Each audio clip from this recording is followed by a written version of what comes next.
one of the oldest titles in the British royal family is the Duke of York, traditionally given to the second son of the ruling monarch.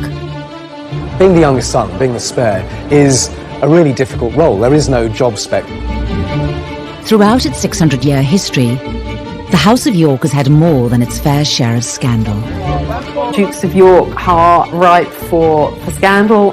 There are always going to be pitfalls. Of course, you have all the perks and privileges of being royal and none of the responsibilities. Some very formidable characters in our island history have been Dukes of York. There's the infamous story of the princes in the Tower who were allegedly murdered by their uncle, Richard III. But now the current Duke of York, Prince Andrew, is facing scrutiny. As the second son, Andrew spent his childhood and, of course, his adult life he has spent in the shadow of his older brother. A bit naive, but then his judgment has always been a bit naive. Did you have to go by private jet to Newcastle? Yeah, because there was no other way of getting there and back. A naval officer and celebrated war hero. When there are missiles and things flying around, at that precise moment, you are on your own. I don't call it escapism at all. James Bond is escapism, and I'm not a commander yet. A playboy prince, once second in line to the throne. I think he was always seen, as Prince Charles said, as the handsome one, a bit of a favourite of the Queen. He had a good life. He had all the privilege with none of the responsibility.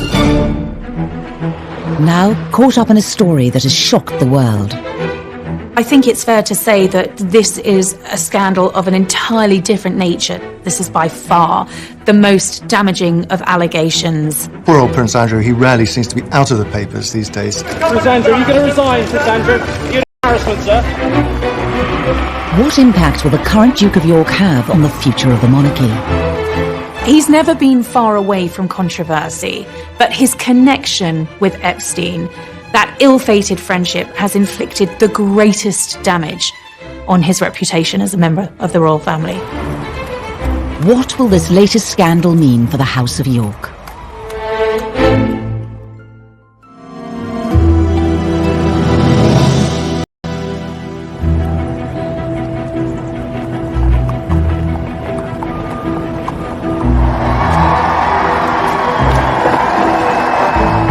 Within the Royal House of Windsor, there are several different titles traditionally bestowed by the monarch.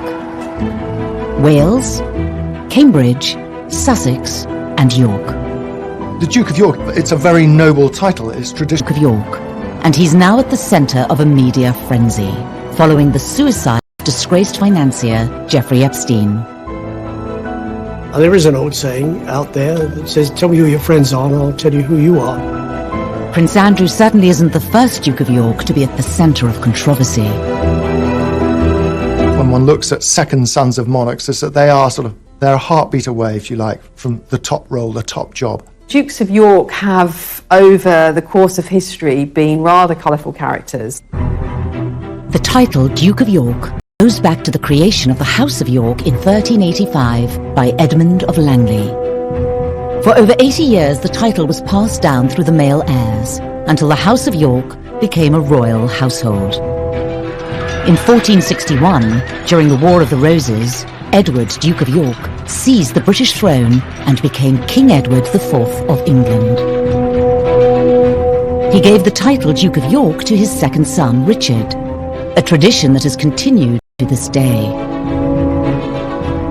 The first second son to have that title was Richard, Duke of York. And Richard, Duke of York, was right bang in the middle of the Wars of the Roses, at that time when the houses of York and Lancaster, both which had claims to the throne, were basically fighting for the throne. But Richard's life would be a short one after he disappeared in mysterious and macabre circumstances. There's the infamous story of the princes in the Tower who were allegedly murdered by their uncle, Richard III, the king in the car park, as many people know him. And allegedly he killed his nephew in the Tower because he wanted to be king himself. The story goes that the 9-year-old Duke of York, Richard, and his older brother Edward were locked away in the Tower of London as part of a villainous scheme to claim the throne. Their bodies were never found. history holds that, their bones are there in the Tower of London. With no male heir, the Duke of York title went into extinction with 9-year-old Richard's death. But just over a decade later, after a shift in the monarchy, the title was given to the next second son in line to the throne, a certain Henry Tudor. Infamous Henry VIII, of course, was also a second son. He was the second son of Henry VII. He wasn't supposed to be king, but when his brother, Prince Arthur, died, he not only married his former brother's wife, but he also became king. Arguably one of the most notable Duke of Yorks to become king is Prince Andrew's grandfather. Some very formidable characters in our island history have been Dukes of York. The Queen's much-loved father, on whom she pretty much has based her entire reign, so she holds that position extremely dear to her. The Duke and Duchess of York with their little daughters arrive in the first carriage, and Princess Elizabeth lingers on the steps to take stock of the scene. The abdication of Edward in 1936 paved the way for Elbert, the Queen's father, to give up his title as the Duke of York and become King George VI. When the Duke of York realised that he was going to have to become king, he broke down and cried. As he said, I don't know anything about it. I haven't trained to do this job. And you certainly do need training to do that job. To be placed in the position of having to choose between love and the throne is one of life's most tragic dilemmas, even if the dilemma is of the king's own making. It's one of the most pivotal moments in the history of the British monarchy. Princess Elizabeth, as the daughter of the Duke of York, yes, she probably would have been a working royal, but her whole destiny was changed. And in fact, the history of the British royal family was changed. Over time, the Duke of York role has become known as the spare heir.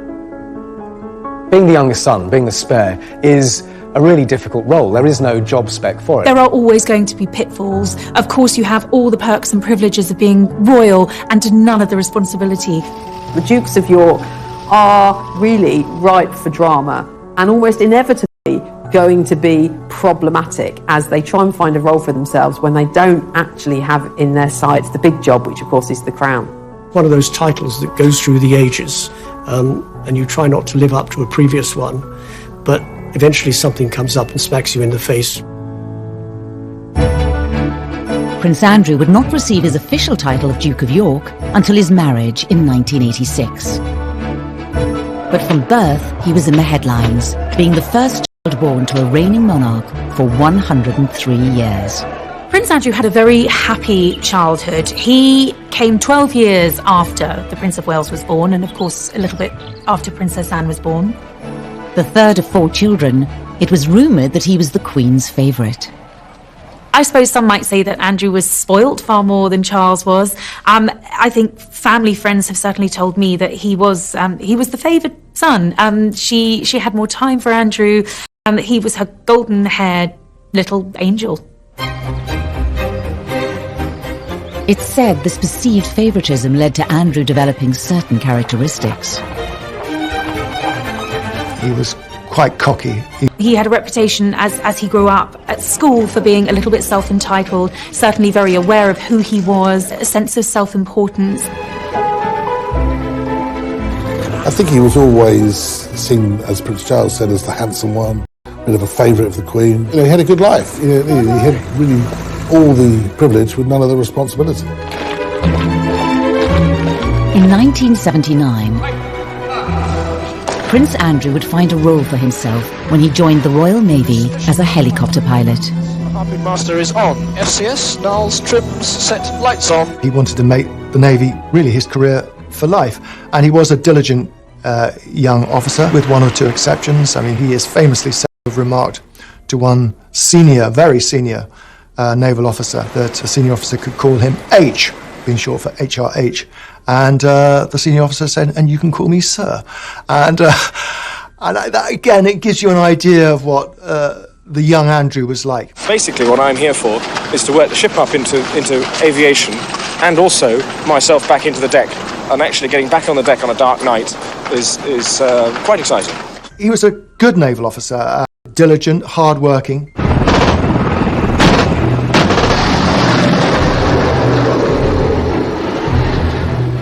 3 years later, Prince Andrew was deployed into the heart of the Falklands War, despite Prime Minister Margaret Thatcher having doubts over a young, high-profile royal going into battle. He wasn't there as some sort of figurehead being tucked away from the action. He was in the middle of the action, flying Royal Navy helicopters as decoys sometimes, so very, very important and clearly a very important moment in his life. Harnesses locked tight to the Met, please. The ruling monarch's second son fighting on the front line captured the headlines. At the time, you know, the Queen's second son to be involved in military service in this high-profile war, the Falklands War, that, you know, was something that the whole country were very much glued to their television screens. I mean, this really was quite something, really, for a royal to be involved in this way. When the war ended in 1982, Prince Andrew returned to Portsmouth aboard HMS Invincible, and it was to a hero's welcome.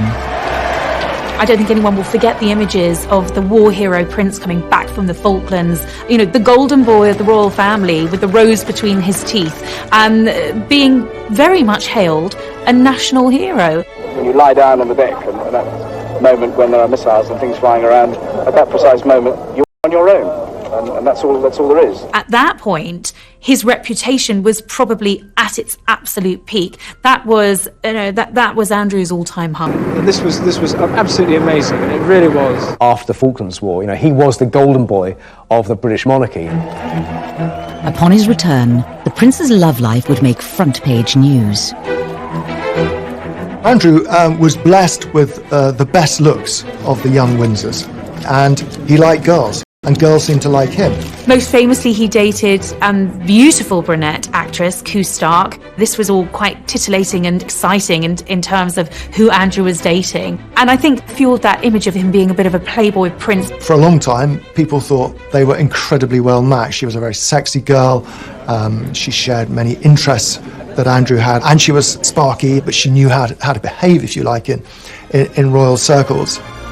Andrew whisked Koo away to the Caribbean island of Mystique, under the alias Mr. and Mrs. Cambridge. She was even given the royal seal of approval. Their relationship was so close that Andrew introduced her to his mother. Well, of course, that sparked a frenzy of speculation in the press that an engagement announcement was just around the corner. The royal romance soon turned to scandal. Unfortunately for Andrew but particularly for Koo, she had a past. It turned out that, you know, not only was she an actress, but she'd actually appeared in some pretty risque movies, which really were the death knell of the relationship. We just embarked on the Diana years. Attitudes towards the royal family were changing. They were incredibly popular. They didn't want to do anything that might jeopardize this reach they had with the public. Advisors around the royal family felt that she was an unsuitable figure for Andrew to be seen with, which was a great shame because I think they might have made a very successful team.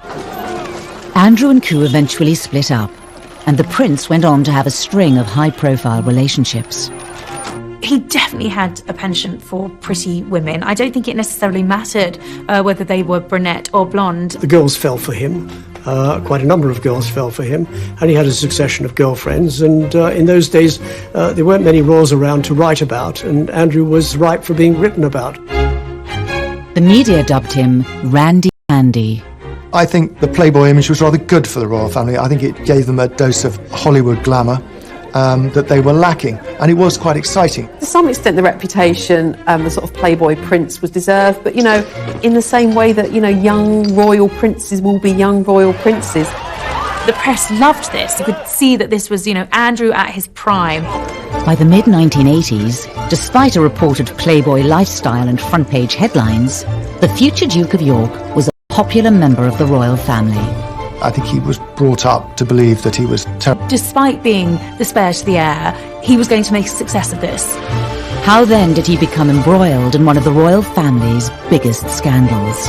Prince Andrew, are you resigning? I think Prince Andrew's friendship with Jeffrey Epstein has been one of the most damaging things to happen to the royal family within the last 30 or 40 years.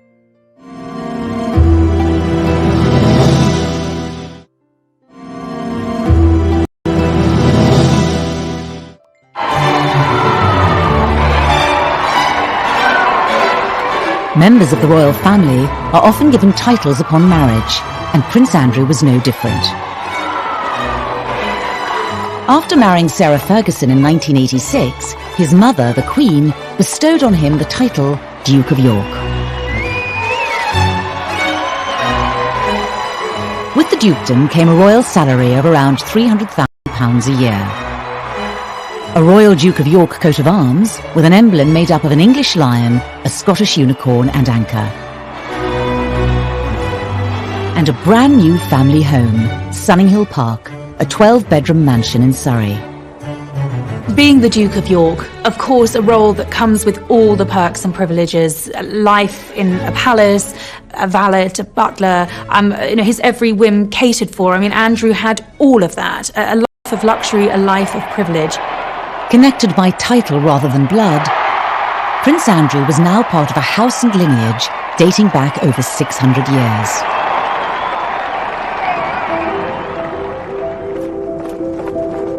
But his chapter as the Duke of York would not be free from scandal.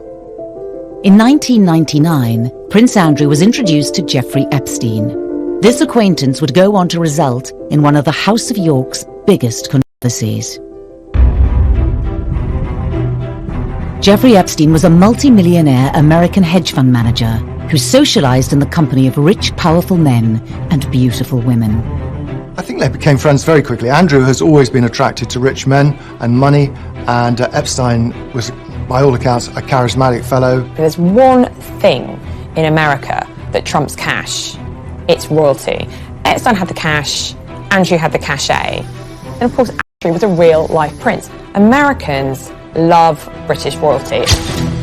In 2008, Jeffrey Epstein was found guilty of procuring a person under the age of 18 for prostitution, and went on to serve 13 months in prison. Prince Andrew's past meetings with Epstein before he was convicted were now under intense media scrutiny. Andrew would invite him to Balmoral, the Queen's private home at Balmoral, invited him shooting at Sandringham, the Queen's private home, and, was really kind of invited into the heart of British society. Many assumed that with Epstein having spent time behind bars, the Duke of York would cut all contact. What was so staggering was in 2011, after Epstein had been released from jail, Andrew was photographed walking with him. It was an extraordinary image, and the whole story and the scandal, if you like, about Andrew and his questionable tastes in friends really springs from that photograph. Andrew felt that he could still remain on amiable terms with Epstein. A bit naive, but then his judgment has always been a bit naive. It was around the time of Epstein's release that a photo of the Duke of York and Virginia Roberts, now Giuffre, appeared in the world's press. Although some close to the prince claimed it was a fake, and the story went quiet. 4 years later, things went from bad to worse for the Duke of York, when Virginia Roberts implicated him in the growing sex scandal. Virginia Roberts claimed she'd been essentially recruited as a very young girl by Epstein, and Prince Andrew had slept with her 3 times. Prince Andrew strenuously denied all allegations, and the accusations were later thrown out of court after the judge ruled them immaterial and impertinent. At the moment, these are allegations. Nothing has been proven, and in this country, you are innocent until proven guilty. Nonetheless, allegations of this nature are incredibly damaging. Did you recover from this, sir? In 2015, with questions still looming over the Duke of York, he was forced to address the accusations during a royal engagement. Firstly, I think I must and want, for the record, to refer to the events that have taken place in the last few weeks. And I just wish to reiterate and to reaffirm the statements which have already been made on my behalf by Buckingham Palace. This was one scandal that would not go away. In July of 2019, Jeffrey Epstein was charged with further counts of sex trafficking. He committed suicide in his cell whilst awaiting trial. With the eyes of the press back on Epstein and his associates, Prince Andrew once again became front-page news. This time it was a video from 2010. And like the photo in Central Park, it showed the Duke of York spending time with Epstein after the latter's conviction. A video of Andrew at Epstein's townhouse in Manhattan, where there was lots of going on. The Duke of York strongly denied any wrongdoing, but the press continued to ask serious questions of him.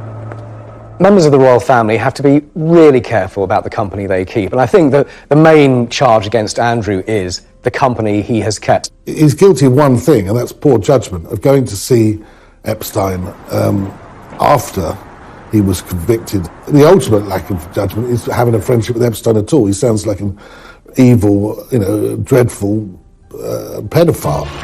Prince Andrew's accusers were turning up heat. In explosive scenes captured outside a New York courtroom in the summer of 2019, Virginia Roberts continued to accuse the Duke of York. On the steps of the court, Virginia Roberts said, and this is incendiary, said Andrew knows what he has done. He knows exactly what he's done, and I hope he comes clean about it. Thank you. That's what forced Prince Andrew into issuing his latest statement. The Duke of York chose to clarify the facts around his relationship with Epstein by issuing a statement. As well as being appalled by the alleged crimes, Prince Andrew claimed that he only saw Epstein once or twice a year, and that he did not see, witness or suspect any behaviour of the sort that subsequently led to his arrest and conviction. I think he was trying to apologise. It just prolonged the story, made everything worse, and it raised a lot more questions. It does beg the question, well, why has it taken him 9 years to respond in the way he has? The photograph has been around and the allegations since before 2010. Why on earth didn't he say something then? In spite of the negativity in the press, Her Majesty the Queen has continued to stick by her son.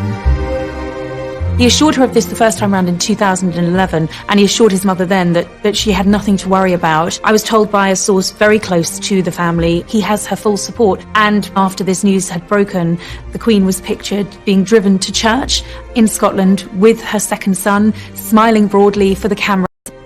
What better way, I suppose, to send out a very clear signal and show of support? The Queen was once again standing by her son. It certainly isn't the first time that the Queen's second son has had questions asked of him by the world's media. I think in royal circles there's a bit of a despairing and wringing of their hands because, this wasn't just a one-off. There has been so many questionable decisions that Andrew has made, and there's a sense of for goodness sake, when were you going to wise up? The comments that are made about an extravagant lifestyle and so forth. Is that fair? What is an extravagant lifestyle? Travelling by private jet?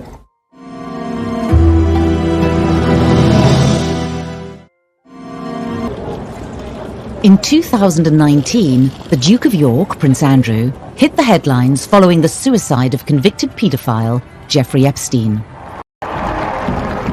His association with Epstein was another controversy to add to the growing list that has plagued the House of York. Prince Andrew is not the first Duke of York to be mired in controversy, but I certainly think the Epstein allegations are perhaps some of the more serious in the history of Dukes of York. But this latest scandal isn't Prince Andrew's first brush with the press. In 2001, Prince Andrew stepped down from his military position in the Navy to take on a parliamentary role as the British Trade Ambassador. There was always the question of what next for the Duke, and this ticked all of the boxes. Andrew was determined to make a success of being trade envoy, and I think as an ambassador for Great Britain, certainly in those early days of that role, I think he did quite a good job. I mean, he certainly had pulling power. You would hear MPs saying that he was the greatest asset for Britain in terms of trade and industry, because frankly, you get a call saying, would you like to meet Prince Andrew, the Duke of York? Yes. Prince Andrew's royal profile opened many doors for British trade. Pretty impressive, 6,000 jobs and £1 billion worth of investment. I mean, that's not something to be sniffed at, is it? It isn't. And what's really encouraging about that is that that's gone into about 931 starting and scaling businesses, and 97% of those 931 are still operating today, and they're still growing. But some also feel that the Duke of York's new job came with other perks. Every June, every royal correspondent gets to go to Buckingham Palace to look through the royal accounts, and we all go straight to the travel document, because that's the one we all understand. How much the royal train costs, how much those private flights are costing. And year after year, he would be at the top of the list. Go out on a trade mission, either on a scheduled flight or in what used to be known as a Queen's Flight aircraft, and he'd do the business on behalf of British Trade International, and then he'd go off and get the golf clubs out the boot of the plane and go off and play golf. The Duke of York's frequent travel and mode of transport quickly garnered him yet another nickname. Air Miles Andy was a nickname which refused to shift for many, many years. He was stung by the nickname because he thought it was slightly insulting to him, as though he was just sort of gallivanting around the world having fun, whereas his argument was, look, he's there on official business. He's doing what the government asked him to do. One year in particular, Prince Andrew cost the British taxpayer over £500,000. If you go out and you're there doing a job of work on behalf of UK PLC, you do the job of work, you come home. If you want to go and play golf, and you make your own arrangements, get on an aeroplane and pay for the fare yourself and fly off. And unfortunately, he didn't do that. The Duke of York agreed to a one-to-one television interview. I am not doing this, as it were, for my own good. I am not getting any return for this. This is all done on behalf of the UK. It's not done on my behalf. If I was doing it, I wouldn't, as it were, allocate my time in this way. Can I ask you, as I inevitably must, about the criticism that is sometimes, even often, levelled at you in this job, the comments that are made about an extravagant lifestyle and so forth? Is that fair? What is an extravagant lifestyle? Travelling by private jet, using helicopters when you could take a train? But it is again, it is the maximisation of my time for the best value for money. And that's the way that and I'm not the one that makes those decisions. In truth, it became quite a problematic role for Andrew. I think he frequently found himself having to defend himself, having to defend the flight that he was racking up. That became an issue. That became more of the story than Andrew representing Britain overseas, and that was a problem. Did you have to go by private jet to Newcastle? Yeah, because there was no other way of getting there and back, bearing in mind from what I was doing before and what I was doing afterwards. On top of the alleged travel perks, Andrew continued to be in the headlines. Once again, it was because of the company he was keeping. It was the meeting with the Gaddafis where I think eyebrows raised.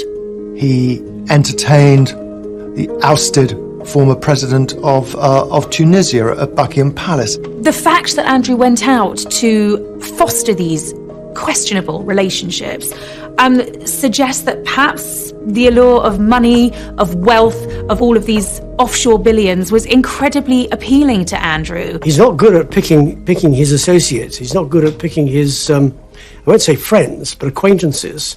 Bottom line, he's grown up in palaces and castles. He's the son of the Queen. He is used to a certain sort of lifestyle. So guess what? He mixes with people who have that similar sort of jet-setting lifestyle.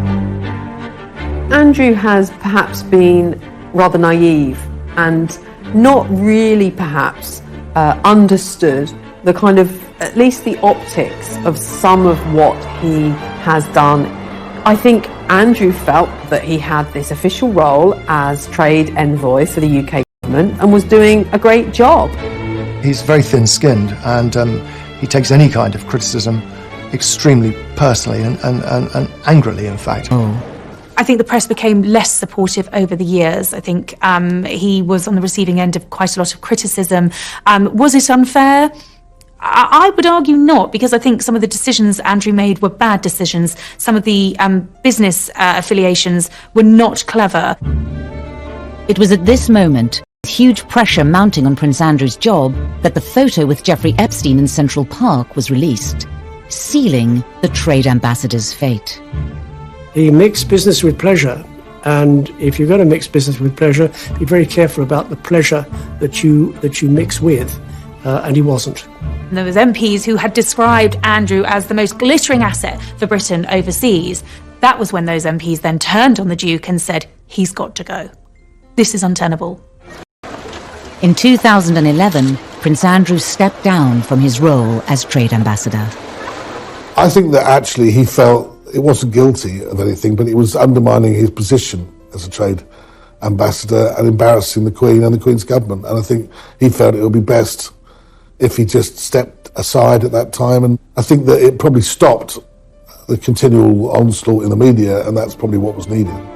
How are you today, sir? Within the royal house of York, it's not just the Duke who has received negative publicity.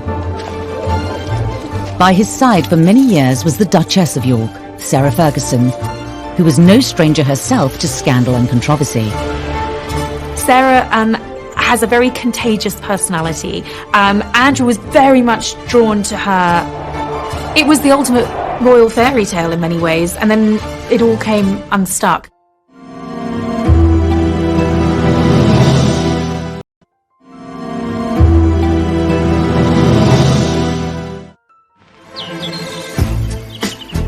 Prince Andrew has spent most of his life in the media spotlight. A celebrated naval officer, a playboy prince, and a much-talked-about trade ambassador.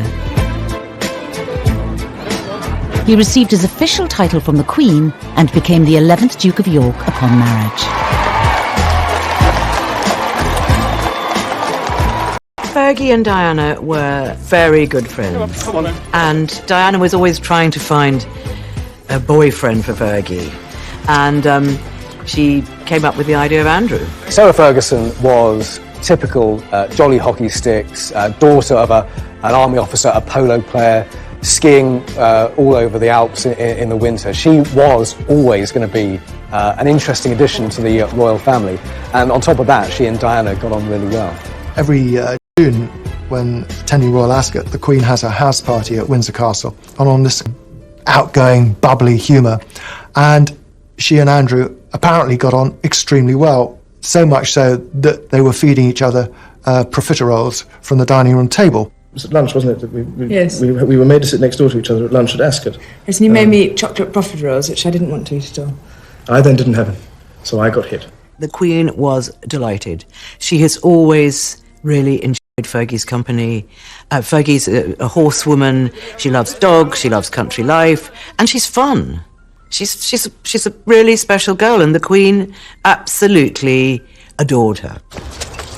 Before long, the couple had announced their engagement. Could I ask you then, Miss Ferguson, do you remember what he said? Absolutely. But I'm not telling you. There would have been a sigh of relief that Randy Andy's days of hitting the nightclubs were over. I mean, this was really the height of popularity for the royal family, the wedding of Charles and Diana, William and Harry being born, and then it was Andrew and Fergie. The press were hugely interested in Andrew and Sarah. They were tactile, they were loving, they were everything that Charles and Diana weren't. They were a great story. In 1986, just 5 months after becoming engaged, the pair married at Westminster Abbey. Prince Andrew and Sarah Ferguson became Duke and Duchess of York. I think what was so exciting for the press during this period of those royal marriages was that for the first time they had the original Fab Four. You know, you had Andrew and Fergie, Charles and Di, these two very glamorous women. They were out there on the world stage. And I think at that period, you know, the future was very sunny and very bright for the royal family. The couple were whisked away on royal tours of Canada and North America, where the Duchess made quite an impression. What I remember about that in particular was that she was very articulate and seemed to handle herself well. I could not go through a whole tour, letting my darling husband of a year and a day do all the public speaking. So we agreed, for once, that I should have the last word tonight. I think Andrew was very proud of her. I mean, she complimented him, if you like, in a way. She rubbed off some of his rougher edges. I mean, he was still a slightly abrasive character. She was good for him, yeah. One of the royal couple's stops was Hollywood.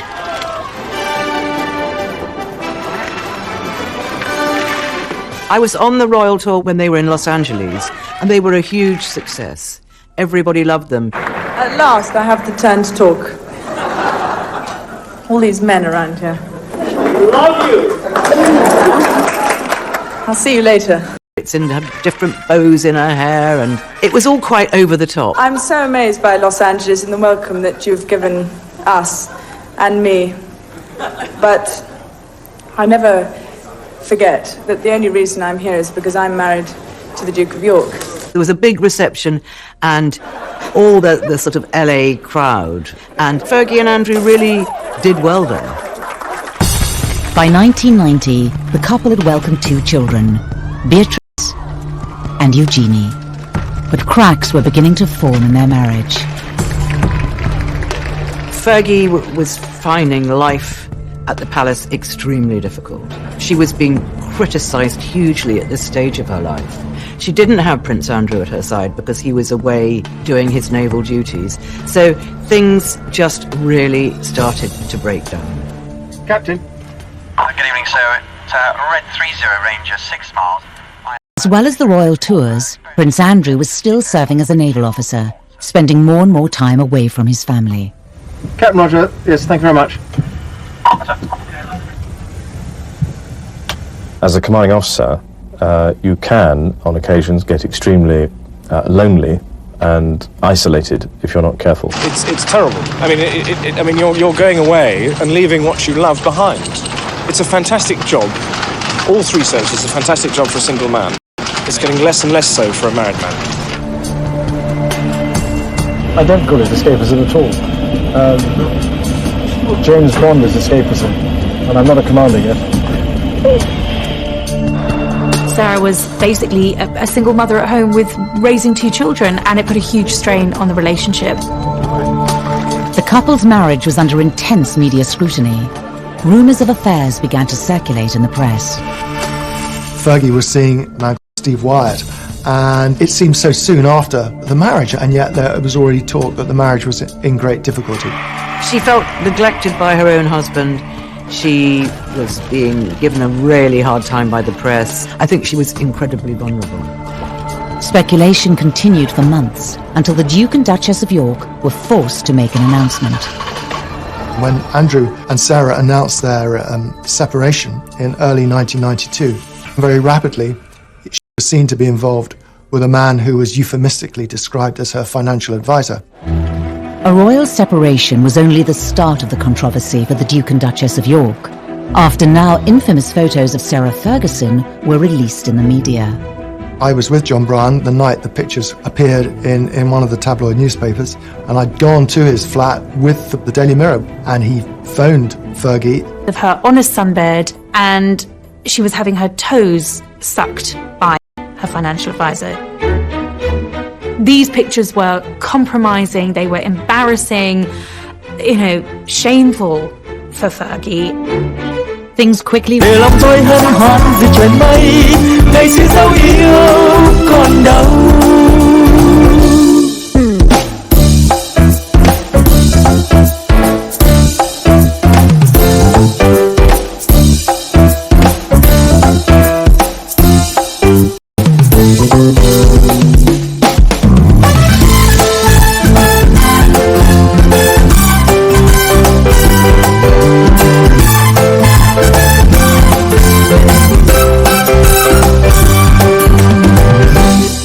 Chuyện ngày xưa tôi thả những cành diều dây lướt trên bầu trời phiêu du cùng áng mây, hòa trong gió tiếng sao vang từ đâu diều bay vút cao,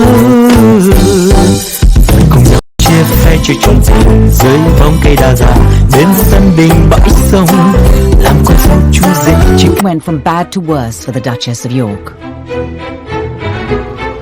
Poor Fergie, the following day she had to go down to breakfast at Balmoral Castle, where all the papers were all laid out, as they always are every day, on a sideboard, and she had to sit there, and sort of the humiliation must have been awful for her. She fled Balmoral in tears, and she didn't return for a very long time. Sarah Ferguson was really cast to the outer darkness. It was the final nail in the coffin for Andrew and Sarah. The Duke and Duchess of York's relationship troubles were publicised the world over. Combined with other royal scandals, 1992 would prove to be a year that would haunt the Queen. It has turned out to be an annus horribilis.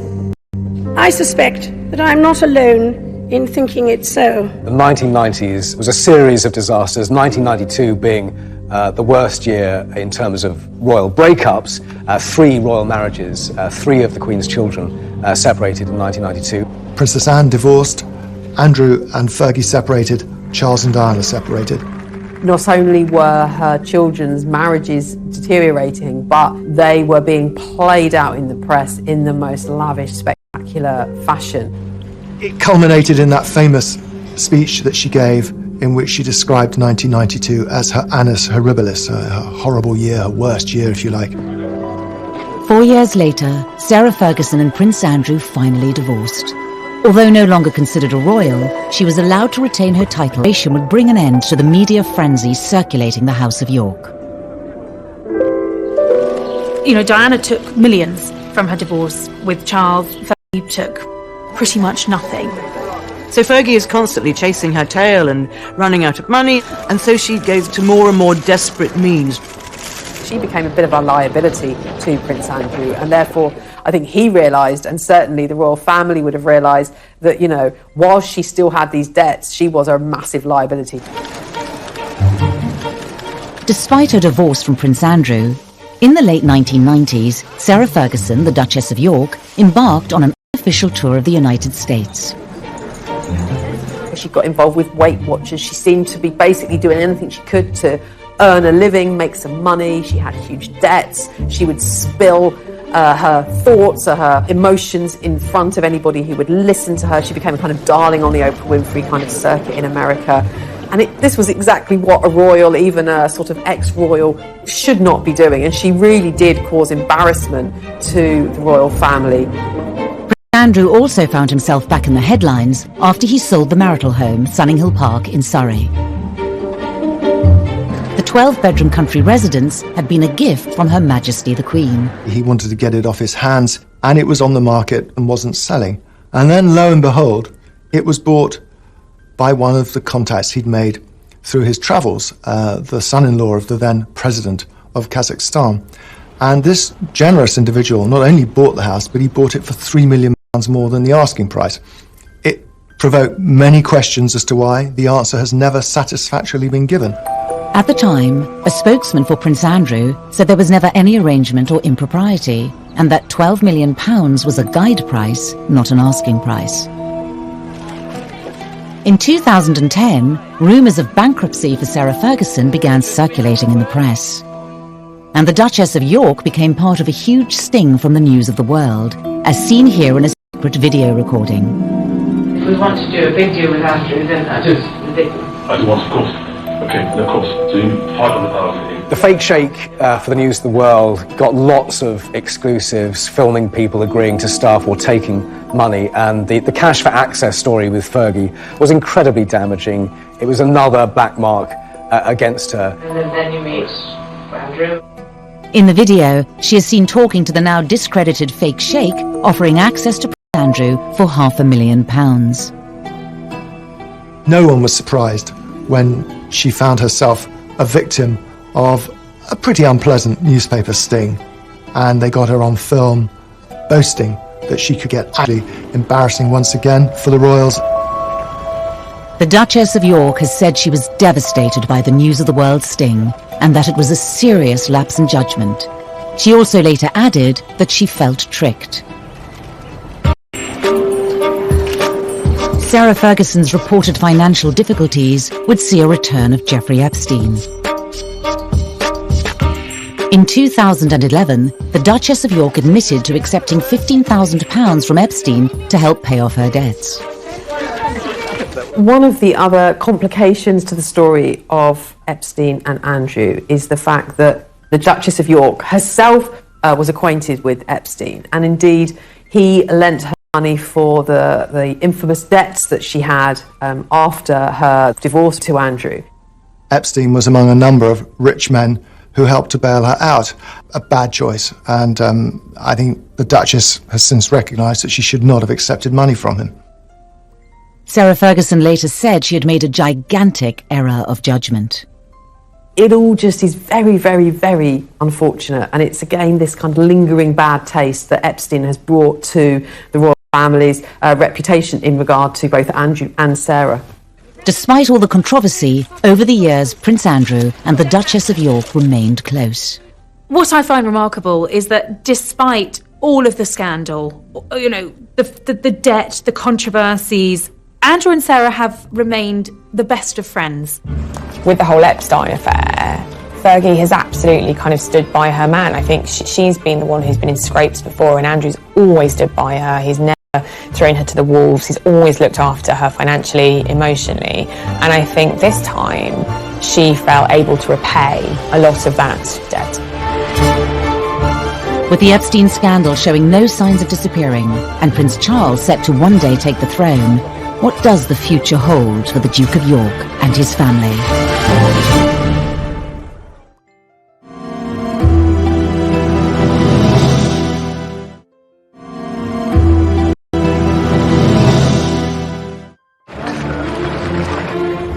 Over the years, the House of York has been embroiled in damaging scandals, none more so than the association with disgraced financier Jeffrey Epstein. I think that Andrew's judgment is probably clouded partly by the life he's led, his upbringing. He's been protected from the world. And royal insiders say that the whole affair has impacted Andrew's relationship with his older brother Charles, who as future king will have ultimate say over the future of the British monarchy and Andrew's role. My understanding, friend, his brother, photographed walking in Central Park. His advice to his brother was to leave that relationship well alone. It was a relationship that I think had worried Charles from quite an early stage, but that picture was really the nail in the coffin for Charles. It was when he said to his brother, stay away from this. But of course, that advice came a little too late. Could the scandals of Prince Andrew lead to the marginalisation of the House of York?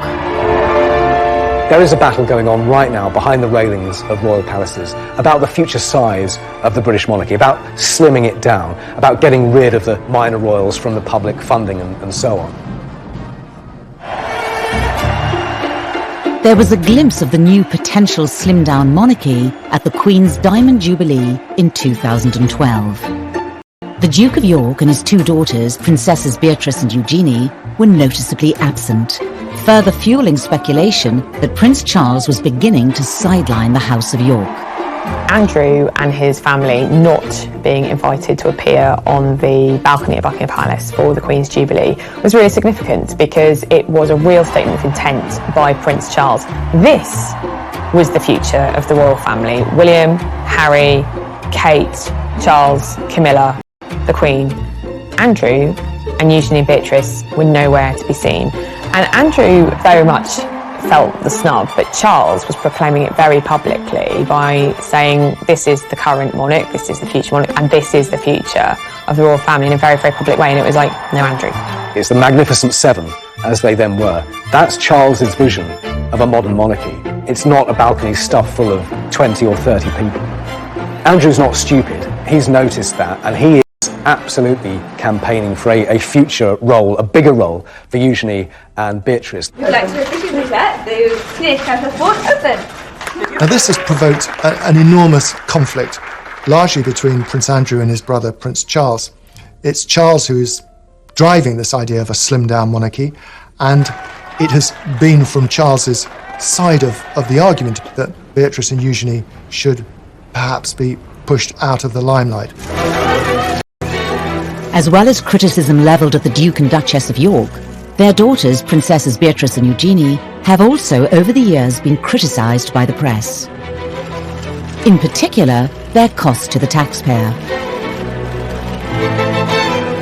As royal princesses, they'd had full-time wraparound royal protection. Royal protection, armed police officers, is a very expensive business. It's a necessity for frontline members of the royal family.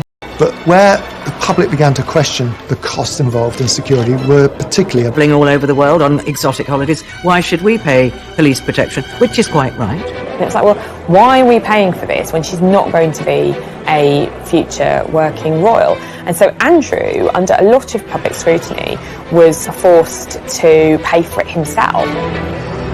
He was not very happy.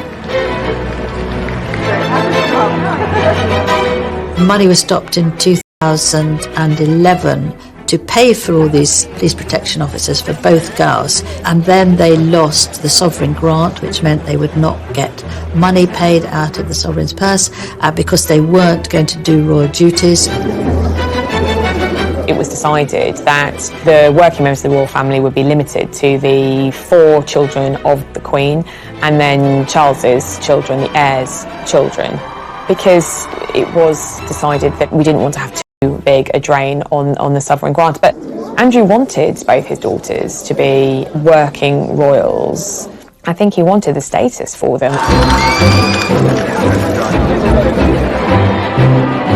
You look at the Princess Royal, she's got 2 children, Peter Phillips and Zara Tyndall. Both of them, without titles, have made their way in life quite admirably, without any handouts from anybody, without any titles, and it's worked for them. And if it's worked for them, then it should work for Beatrice and Eugenie.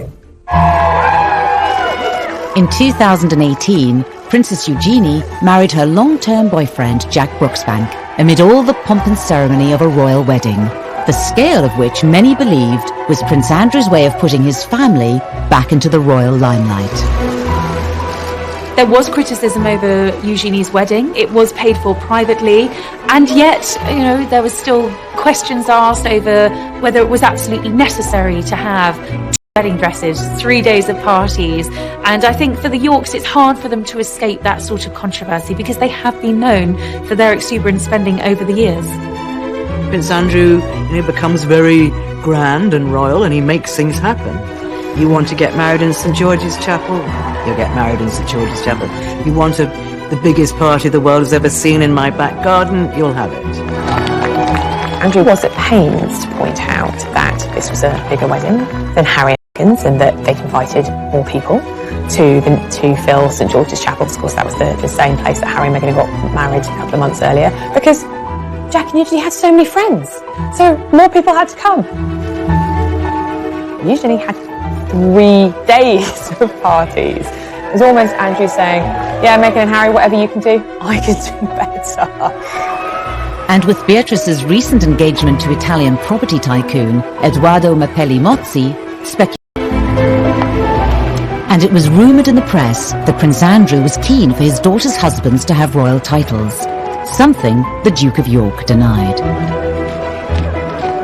It's very interesting the way that Princess Eugenie is still styled. Because her husband hasn't got a title, officially she should now be Mrs Jack Brooksbank, and in the court circular and in correspondence, because that's her very archaic official title. But it's very interesting that she is styled Princess Eugenie, Mrs Jack Brooksbank.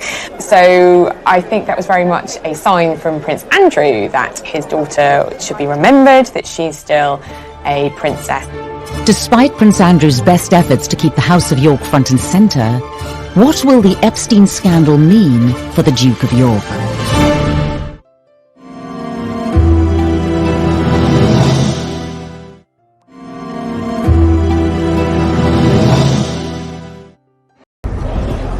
In the summer of 2019, fresh revelations in the Epstein scandal emerged, once again threatening to engulf the Duke of York.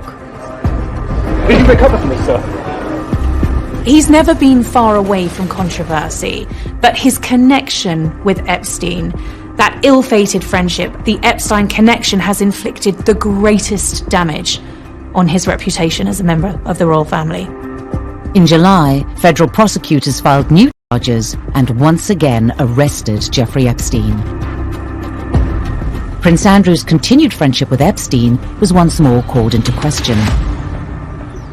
Previously unseen footage of Prince Andrew in Epstein's Manhattan townhouse appeared in the media. Although it had sort of slept dormant for 4 or 5 years, it burst on the scene again. And they showed a video of Andrew at Epstein's townhouse in Manhattan, with lots of comings and goings with young women. So the world is saying, how could he not have known what was going on? This has been a very turbulent summer for the royal family. Buckingham Palace has gone into firefighting mode. They're defending the Duke of York against the most serious allegations to plague him in his royal career. There are questions that many believe the Duke hasn't completely answered. Epstein's suicide whilst in custody meant he stood trial for the new allegations. Epstein killed himself shortly before going on trial again, and so his accusers feel that they have been cheated of their day in court. Footage captured on the steps of a New York courthouse showed Virginia Roberts, now Giuffre, renewing her accusations against the Duke of York. It's also, of course, the wider allegation of what he knew about what Epstein was doing. Did he really see nothing, as, of course, he has strenuously insisted is the case? Now that Epstein is dead and is not going to have his day in court, it's hard to see how Andrew can properly and conclusively shut these allegations down. The case against Epstein was dropped after his suicide, but there have been calls to investigate some of his associates. With the Duke of York named in court papers in 2015, Virginia Roberts' lawyers have asked for Prince Andrew to come forward and be interviewed under oath, despite a judge ruling comments about him be struck from the court record for being immaterial and impertinent. Andrew has never been spoken to by American law enforcement agencies. Buckingham Palace has been at pains to stress that if people want to talk to Andrew, they can. I mean, of course they would say that, wouldn't they? Whether that would actually happen is a different matter. If the Duke of York were to testify, it would be the first time in history that a member of the British royal family has appeared in a US court. Andrew clearly in his statements repeatedly has said, I didn't do anything wrong, I didn't know anything wrong was going on.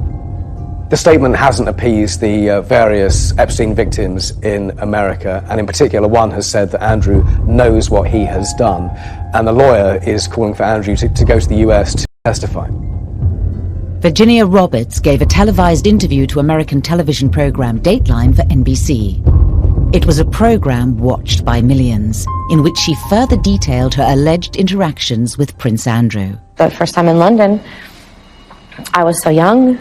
Ghislaine woke me up in the morning and said, "You're going to meet a prince today." I didn't know at that point that I was going to be trafficked. This is not a trial by the media. It is an investigation. And it is not up to newspapers to point fingers. It's not up to newspapers to put him on trial. It is up to the Americans, as and when they have a case. Will he be a hostile witness to the FBI inquiry? Will he be dragged into some court case in America? That seems less likely. But surely someone is going to want some answers to very many questions about his connection to Jeffrey Epstein, to the girls, and to all those stories which have been buffeting the royal family throughout the summer months. Despite his protestations of innocence, we don't really know what happened, and therein lies the problem. And I think that this will continue to dog is yet to be seen. The royal family are, by their very nature, loyal to one another, and they close ranks and support each other. But Prince Andrew is testing that policy and that loyalty and, family ties absolutely to the limit. The royal family, over the centuries, have been involved in all sorts of allegations, innuendo, scandals, and they have survived. They've survived for over 1,000 years, and they will continue to survive. Individual members of the royal family are not involved in this, only Prince Andrew. As Prince Andrew's future is discussed and speculated upon in every quarter, the title Duke of York is itself facing an unknown future.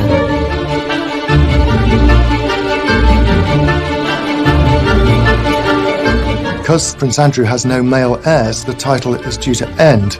But Andrew has only 2 daughters, and as things stand at the moment, as I understand it, the title will go into abeyance, or die with him, if you like.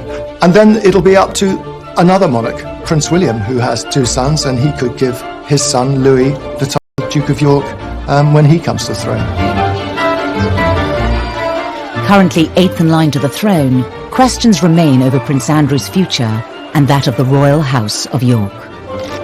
His diary is having to be cleared because of the continued speculation, and it's really unsure and uncertain quite what's going to happen next in terms of how Andrew's going to rebuild what is now a very tarnished reputation. He's never going to get rid of this stigma. but it doesn't mean he can't live with it. It doesn't mean he can't go on, but it will always be there now. There is talk that he might withdraw completely from royal life, but he can't disappear completely. He's a member of the royal family. He cannot resign from the royal family. He is still Prince Charles's brother and the Queen's favourite son. This is very damaging for the reputation of the Duke of York. He would say, at worst, he's been too loyal to a friend, and he shouldn't have continued the friendship with Epstein. But, you know, when you have people on the steps of a court in New York saying he knows what he has done, I don't think anybody thinks this is the end of the story.